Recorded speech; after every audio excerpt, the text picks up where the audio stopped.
예, 이번에는 제1야당 이야기입니다. 자유한국당이 담뱃값 인하 법안을 발의할 예정이라고 밝히면서 여론이 술렁이고 있는데요. 여당의 부자 증세에 제1야당인 한국당이 서민 감세 맞불을 든 격인데요. 민주당과 한국당 또 한 번 붙었습니다. 양측의 발언 직접 한번 들어보시죠. 노무현 정부 당시에도 정부는 부자 증세니 하는 말장난을 했지만 종국적으로 서민의 세액 부담만 가중되었고 국민들은 그 사실을 알게 되었습니다. 노무현 정부의 전례를 답습해서 노무현 정부 시즌2가 되지 않기를 바랍니다. 자유한국당이 자신들이 올렸던 담뱃세를 이제 와서 내리자는 발상은 자신들이 내세웠던 담뱃세 인상이 인상 명분이 모두 거짓말이었음을 실토하는 것에 불과한 것입니다. 김관진 위원장 담배 태우세요? 아니요, 안 태워요. 안 태우십니다. 직접적인 연관성은 없으시군요, 이 문제에 대해서. 예. 자, 이현수 기자. 네. 지금 자유한국당이 담뱃세 인하하겠다 이렇게 얘기했는데 여당 시절에 2년 6개월 전에 자유한국당이 들고 나와서 인상해 놓은 거 아닌가요? 그렇죠. 자유한국당의 전신인 새누리당이랑 박근혜 전 대통령이 사실상 적극적으로 추진을 해서 이 담뱃값 인상 법안이 통과가 됐었던 건데요. 당시에 찾아보니까 김재원 의원, 지금도 있는 이제 친박계 의원이고요. 최경환 경제부총리, 그리고 마지막 정책조정수석을 했던 강석훈 의원 등이 주축이 돼서 법안을 내고 가까스로 우여곡절 끝에 처리가 됐었습니다. 친박들이 주도했었죠. 그렇죠. 그리고 당시의 명분이 이거였습니다. 국민들의 건강을 위해서였는데요. 건강 증진을 위해서였는데 이렇게 야당이 되고 나서 또 바로 담뱃값을 내린다고 하니까 그럼 이제 국민 건강 증진 안 해도 되는 거냐라는 정치권 반발이 바로 나오고 있고요. 홍준표 대표가 사실 대선 후보 때도 이 대선 공약으로 내놨었는데 그때도 논란이 됐는데 다시 한번 담뱃값 인하론을 놓고 논쟁이 시작된 것 같습니다. 네, 당시 영상도 준비된 게 있죠? 네, 그렇습니다. 사실 이제는 여당이 된 민주당 추미애 대표가 꼬집어 말한 부분 어떤 내용인지 제가 직접 당시의 상황을 찾아봤는데요. 그때 담뱃값 인상을 놓고 워낙 말들이 많았기 때문에 이 영상 보시면 아마 더 기억이 잘 나실 겁니다. 화면으로 만나보시죠. 담뱃세를 50% 인상하면 3년 내에 흡연으로 인한 사망자가 1,100만 명 감소할 것으로 전망했습니다. 이번 기회에 흡연율을 선진국 수준으로 낮출 수 있도록 예방과 금연 대책을 확실하게 추진해 나가야 할 것입니다. 담뱃값은 2004년 이후 10년간 동결이 되어 OECD 34개국 중 가장 낮고 흡연 예방과 흡연 치료를 위한 상담, 치료 등 사회 제도적 시스템도 매우 미흡한 상황입니다. 자, 김관진 의원이 저 당시 19대 국회였죠. 현역 의원이었을 때였는데 민주당에서는 꼼수 증세다 막 비판했었잖아요. 어떤 부분에서 그렇게 공격을 했던 거죠? 그러니까 증세 없는 복지를 하겠다라고 하는 것이 박근혜 대통령의 공약이었지 않습니까? 그런데 결국은 이 세수라고 하는 것을 세금이 필요하니까 담뱃세를 올려서 어떤 것들로 활용하겠다라고 한 건데요. 사실 정책은 선악이라고 하는 것이 명확하지는 않은 것 같습니다. 담뱃세를 정권이 바뀌더라도 올릴 수도 있고 또 낮출 수도 있는 것이겠죠. 근데 다만 처음에 그 시기에 그것을 약속했던 사람들이 잘 지키느냐라고 하는 것인데 원래 주장했던 것은 이걸 올려서 건강의 증진을 생각해서 관련한 내용만 쓰겠다. 다시 말하면 국민의 건강복지를 위해서만 활용하도록 하겠다라고 하는 것이었는데 실제로는 그렇게 활용하지 못한 측면이 있는 거지 않습니까? 그래서 문재인 정부에서도 정말 건강 증진을 위해서 이것을 활용하는 것인지 아니면 이후에 다른 것으로 할 것인지라고 하는 것을 좀 명확하게 봐야 될 것 같고 또 그때 올릴 때도 합리적인 이유가 된 상태로 올린 것이 아니기 때문에 필요하다면 낮출 수도 있고 다시 한번 고민해 볼 수 있는 필요성이 있다고 생각합니다. 네. 네티즌들 반응은 좀 어떻습니까? 예, 일단 요약을 해봤는데요. 일단은 사실 여당일 때 담뱃값을 확 올리더니 왜 야당일 때는 서민 감세라고 나오느냐라는 그런 댓글도 있었고 담뱃값 올린 게 누구더라 하면서 치졸하다라면서 강하게 비판하는 사람도 있었습니다. 또 반면에 이제 담뱃값을 낮춘다고 하니까 홍카콜라라는 별명도 있었잖아요. 그렇죠. 홍카콜라 너무 잘한다라고 또 그거에 대해서 또 반대 의견을 보이는 사람들도 있었습니다. 네, 그런데 담뱃값 인하 홍준표 대표의 지난 대선 공약이기도 했습니다. 정치권에 불어닥친 담뱃값 전쟁 그 배후엔 홍준표 대표의 정치적 전략이 있었던 걸까요? TV토론회 당시 장면 준비했습니다. 함께 보시죠. 제가 추구하는 경제정책의 핵심은 서민경제와 기업 기살리기입니다. 저희들이 집권하면 담배세를 인하하려고 합니다. 서민들을 위해서입니다. 동의하십니까? 담배세 인하 이야기 하시기 전에 사과하셔야 됩니다. 담배세 누가 인상했습니까? 그 당에서 인상했잖아요. 그 선거 집권했을 때는 서민 주머니 털려고 인상해놓고 이제 선거 때 되니까 표 얻으려고 지금 그렇게 말씀하시는데. 예, 당시 대선 당시에 두 후보가 맞붙었을 때 영상인데요. 근데 홍준표 대표 입장에서는 되돌리긴 한다지만 잃을 게 없는 싸움이다 이런 분석도 나오더라고요. 우선 상당히 비판을 받고 있습니다. 본인들이 올려놓고 왜 다시 내린다고 하느냐라고 하고 있지만 동시에 아주 영리한 싸움을 시작했다. 잃을 게 없는 싸움을 시작했다. 이런 평가들이 나오는데요. 그 이유가 우선 지금 현재 문재인 정부에서 부자 증세 슈퍼 리치들의 증세를 추진하려고 하는 가운데 이제 서민 감세로 약간 맞불을 놓겠다라는 측면도 있고요. 그리고 유류세나 담배값 인하 부분이 다시 정책을 되돌린다는 측면에서 비판적이지만 상당히 그리고 화제가 되고 있습니다. 그리고 실제로 찬성한다, 빨리 낮춰야 된다라는 의견도 많이 있는데요. 문제는 이걸 낮추게 되는 건 좋지만 세수가 줄어든다는 거죠.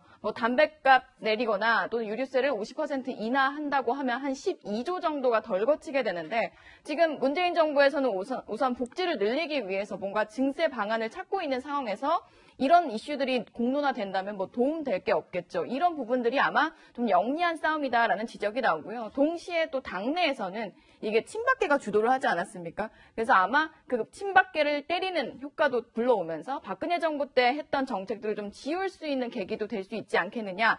이래서 이런 걸 내놓지 않았겠느냐라는 관측이 나옵니다. 그래서 일타쌍피 전략이라는 말이 나오는데 김관진 위원장 보시기에 지금 정부 여당 입장에서는 지금 100대 국정과제 발표하고 거기에 세수도 쏟아 부어야 되는데 이런 한편에서 서민들이 내려달라고 요구하는 담배세, 유류세 갖고 야당이 견제라고 나선다면 어떻게 선택을 해야 될까요? 어떤 고민이 될까요? 근데 사실은 관련한 고민들을 그 선거 전에도 충분히 해봤습니다만 네. 사실은 그때도 여러 그 TV 토론에서 질문이 있었을 때도 네. 당시 후보께서는 인하에 대해서 찬성하지 않는다. 일단 유지하는 것이 좋겠다라고 이길 거라고 자신 있기 때문에 그런 건 아니죠.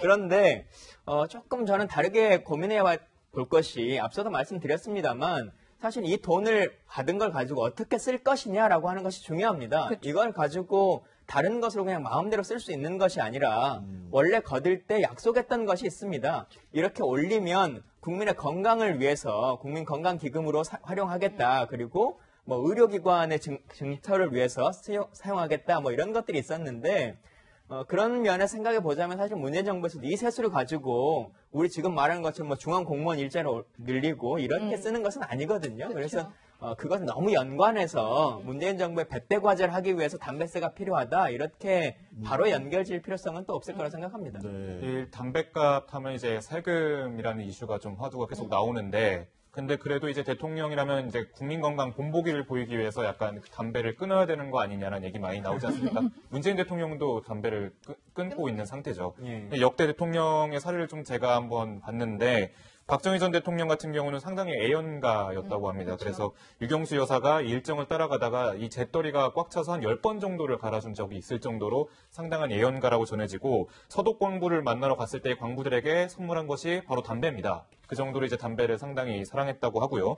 전두환 전 대통령 같은 경우는 방송 앞에서 이제 거리낌 없이 담배를 피는 모습이 보여져서 상당히 이제 권위적으로 좀 비춰진 경우도 분명히 있었고 노무현 전 대통령 같은 경우는 이제 애연가로 또 꼽히는데 청와대 회의 때도 이제 담배를 물고 있는 모습이 청와대 내부의 그 사진에서도 자연스럽게 나오는 모습들이 나왔었고 사실 서거 직전에도 이제 경호원에게 담배 하나만 좀 빌려달라라는 식으로 이제 묻기도 해서 좀 슬픈 소식이지만 그렇게 애연가로 전해지고 있습니다. 담배를 안 피신 대통령들도 꽤 많잖아요. 그런데. 예, 일단 종교와의 연관성 때문에 안 피는 대통령, 역 대통령도 있었더라고요. 특히 기독교 신자기 때문에 담배를 안 핀다라는 전 대통령이 이승만 전 대통령이랑 그리고 이명박 전 대통령이 있었고요. 김영삼 전 대통령은 뭐 종교적인 이유는 없는데 건강을 엄청 챙겼기 때문에 담배를 피지 않았다고 합니다. 심지어 이제 국무회의장에서 보통 나오는 게 담배와 재떨이가 항상 놓여 있었는데 그때 처음으로 김영삼 정부 시절에 이제 이 모습들이 사라지기 시작했다고 하고요. 1996년에 이제 이 임기 중에 공공장소 흡연에 대한 이제 단속이 시작됐다고 합니다. 그 정도로 담배를 안 피는 그런 사례가 또 있었다고 합니다. 그러면 담배값을 인하해야 된다라고 주장하는 홍준표 대표는 담배를 핍니까? 안 핍니까? 홍 대표를 제가 예전에 2011년 이때 취재를 했을 때는 정말 많이 폈었거든요. 그런데 최근에는 금연을 하고 있다고 합니다. 결론적으로는 금연을 하고 있다고 하고요. 본인 때문에 담배세 인하하겠다는 건 아니고. 네, 저희 정치데스크 팀에서 홍준표 대표 대선 후보 당시에 밀착 취재를 할 때 이런 금연을 결심한 사연도 들었었는데요. 그 영상도 함께 보시죠. 이 고등학교 때부터 담배를 피웠어요. 그래갖고 담배 피워가지고 이제 고등학교 다닐 때 우리 집사람이 학교 불려갔다 왔어. 그 갔다 와서 저녁에 들어가니까 훌쩍훌쩍 울어서 왔어. 왜 그러냐. 나 여기 이놈이 학교에서 담배를 피우다 듣겠다. 그런데 웃으면서 그랬어요. 나는 담배를 중학교 3학년 때 피웠다. 담배가 이게 몸에 해롭거든요. 근데 5년 전에 우리 둘째 아들한테 제의를 했어요. 아버지하고 같이 담배 끊자. 대선 당시에 제가 직접 인터뷰를 했을 때 담배에 얽힌 일화를 얘기했던 건데요. 근데 정치권에서 담배세, 담배값 이야기하는 거 좋습니다. 서민들 위한다, 건강 위한다, 다 좋은데 그 서민 호주머니에서 나온 재정이 서민들을 위해서 쓰는 좋은 정책으로 이어졌으면 하는 게 하나의 또 바람일 것 같아서 이 말씀 짚고 넘어가고 싶고요. 자, 홍준표 대표의 얘기 나왔으니까 이것도 짚어봐야 될 것 같아요. 홍준표 대표가 오늘 보란 듯이 자기 SNS에 자유한국당 지지율 이만큼이나 됩니다라고 홍보를 했어요. 어떤 내용입니까? 네, 일단 여론조사 결과부터 좀 보겠습니다. 7월 20일부터 22일까지 여론조사를 한 건데 대구 경북 지역에 남녀 1,700명을 대상으로 한 겁니다. 근데 이제 이 결과를 보니까 자유한국당이 지지도가 43.7% 정도 된다. 그리고 더불어민주당이 24.2% 정도 된다. 약 1.5배 정도 차이가 난다라는 그런 여론조사가 났는데 이게 대구 지역의 지역신문에서 의뢰한 조사 결과이기 때문에 좀 더 눈길이 간다라는 게 이제 사람들의 그런 분석이었습니다. 그런데 이제 응답률이 사실 2%예요. 그렇기 때문에 사실 이게 정말 신뢰성이 있는지는 좀 더 신중하게 생각해 볼 필요가 있고 여러 논란이 있을 테니까요. 그런데 홍준표 대표 같은 경우는 이 결과를 SNS에서 이제 공개적으로 밝혔습니다. 보면은 뭐 그동안 이번에 여론조사가 이렇게 나왔다. 그런데 그동안 일부 관제 여론조사가 얼마나 조작되었는지 극명하게 보여주는 결과라고 아니할 수 없습니다. 라면서 자유한국당의 달라지는 모습 지켜봐달라고 좀 자랑하는 그런 SNS를 올리기도 했습니다. 김어준 위원장, 그 민주당도 TK에 상당히 공을 들이고 있는데 지금 기존에 알려졌던 여론조사 결과랑은 좀 상당히 좀 차이가 있는 여론조사예요. 저기서 민심은 뭐라고 생각하십니까? 근데 뭐 기자님도 말씀하셨습니다만 응답률이 2%밖에 되지 않고 그거보다 더 중요한 것은 사실 요즘 뭐 집전화로 여론조사 거의 하지 않습니다. 다 무선 전화를 100% 하거나 아니면 최소한 50% 정도를 하는데 이 여론조사는 유선전화 ARS로 한 것이거든요. 그래서 그런 측면에서 보면 현재 추세에는 별로 잘 맞지 않는 여론조사 같다라는 생각이 들고 여론조사는 하나의 결과도 중요하지만 추세가 중요한 것인데 그동안 뭐 갤럽이든 꾸준하게 여론조사 해왔던 기관들의 추세를 보면 이 측면과는 너무 동떨어지기 때문에요.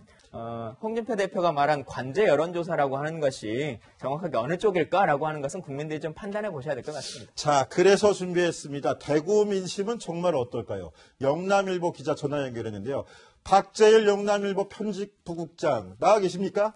네, 안녕하십니까? 네, 안녕하세요. 저희가 지금 여론조사 결과 갖고 지금 대구일보 여론조사 결과입니다. 얘기하고 있는데 네. 박 부국장께서 지금 영남권 보시기에 실제 TK 민심은 어떻다고 좀 진단해 주실 수 있을까요? 그 이제 민심이라는 용어를 쓸 수 있을지 모르겠는데요. 이게 여론조사는 어쨌든 정치적인 어떤 한 시스템의 단순한 의견이겠죠. 어떤 단순한 의견이 같은데 그런 측면에서 보면 뭐 크게 틀린 것 같지도 않아요. 다만 조금 전에 그 보도하시면서 제가 들어보니 그 이전에 있었던 서울 지역에서 주로 조사했던 것들은 샘플의 차이가 좀 있죠. 그리고 전국적인 것은 굉장히 그 의존도가 높겠지만은 신뢰도가 부분적인 TK 지역을 말할 때는 조금 잘못될 소지도 있다는 것이죠. 물론 추세적인 측면에서는 그게 더 정확할 수도 있겠지만 대체적으로는 정당 지지도가 뭐 이 정도면은 크게 건나 있지는 않을 것 같다는 생각도 들어요. 네. 용감률을 또 감안하면 그렇다고 해서 지금 이게 TK가 무슨 자유한국당 적극적으로 막 이렇게 정치적인 이슈가 있어 지지한다 이런 것이 아니고 단순히 그냥 의견 물어봤을 때 뭐 또 답한 사람의 그 정도는 충분히 이렇게 이야기할 수 있지 않을까 그렇게 보여지네요. 그러니까 응답을 안 한 사람을 제하고 답한 사람 중에 또 따진다면 이 정도는 나올 수도 있겠다라는 말씀이시고 어차피 그런 거니까, 네. 예, 어차피 여론조사는 수치에 불과한 거니까요. 자, 그렇다면 지금 네. 문재인 정부 출범한 지 한 80일 정도 됐습니다. 그렇죠. TK 쪽에서는 문재인 정부 초반 지지율에 대해서 좀 어떻게 좀 보십니까?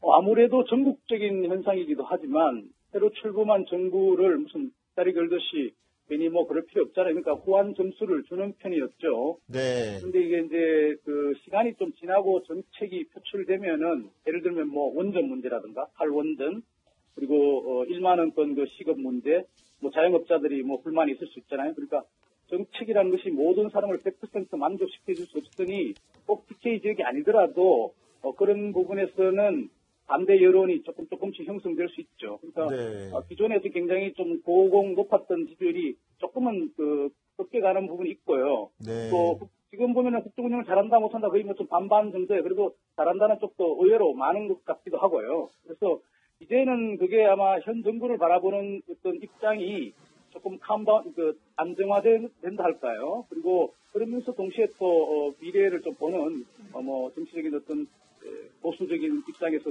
보는 그런 것도 좀 표출될 가능성이 있다 이렇게 보여지죠. 아직은 신중하고 좀 보수적으로 볼 가능성도 있다라는 진단이신 것 같고, 자, 그럼 이걸 한번 여쭤볼게요. 홍준표 대표가 지금 TK는 본인이 직접 챙기겠다 그러면서 굉장히 관심을 갖고 있습니다. 지금 TK권에서 홍준표 대표에 대해서는 어떻게 좀 바라보고 있습니까? 글쎄요, 홍준표 대표는 좀 어쨌든 일단 우리 한국 사람이 연고를 많이 따지는 편인데 대구에 유학을 왔죠. 중고교를 여기서 다녔죠. 그러니까 대구에 어떤 친밀감이 있으면 분명하고요. 홍준표 대표도 정치인으로서 홍준표는 좀 약간 돌출적이라고 하지만 굉장히 개성적이고 좀 매력적인 부분이 또 갖추고 있잖아요. 함께 또 말을 이렇게 그치면서도 송곳과 찌르는 맛이 있기 때문에 그런 부분을 좋아하시는 TK 대구 경북 사람들도 꽤 되죠. 그러나 문제는 홍준표 대표가 얼마나 이 보수 전체의 입장을 실하게 포괄하면서 외연을 확장할 수 있을지는 좀 고개가 갸웃때려지는 부분도 있다. 또 한편으로는 대구의 어떤 정치인들을 보면은 지금 다른 정당을 사실상 실질적으로 뭐 창업주라 할 수 있는 유승민 의원이 있는데 유승민의 지역구를 갖고 있으니 앞으로 외부적으로 정치적인 앞으로 탄핵 탄핵 재판이라든가 이런 박근혜 재판이라든가 여러 가지 이제 다가올 텐데 그런 것을 응전하면서 어떻게 받아서 응전하느냐에 따라서 좀 지지 내지는 선호도가 달리지 않을까 이렇게 보고 있습니다. 네, 알겠습니다. 박 부국장님, 아직은 초반이라서 문재인 정부나 홍준표 호나 아직은 초반이라서 저희가 정확하게 진단하는 건 좀 이른 감도 있고요. 조만간 다시 한번 연락드려가지고 TK 민심 다시 듣겠습니다. 오늘 감사합니다. 네, 고맙습니다.